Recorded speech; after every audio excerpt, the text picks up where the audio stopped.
Gantt charts can give you a clear timeline view of your project, spot delays, and adjust plans in real time. Let's dive into Gantt charts to help you stay organized. First, let's go to Project Settings to make sure charts are enabled.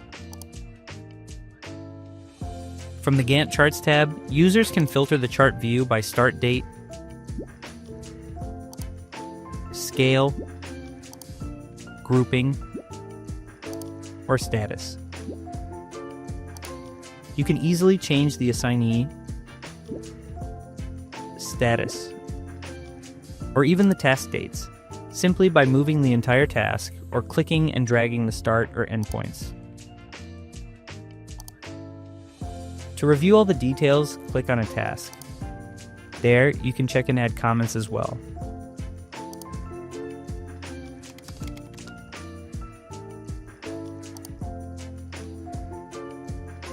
Click on the three dots on the right-hand side to export the chart to Excel at any time.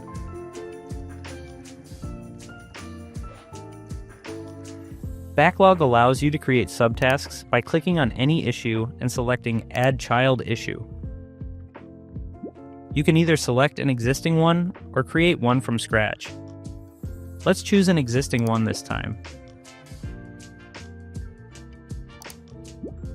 And now, let's check it on the chart. Here you can see the relationship between the parent and child issue. You also have access to your own personal Gantt chart by clicking on your avatar. There, you'll find a complete overview of all the issues across all projects you're currently working on.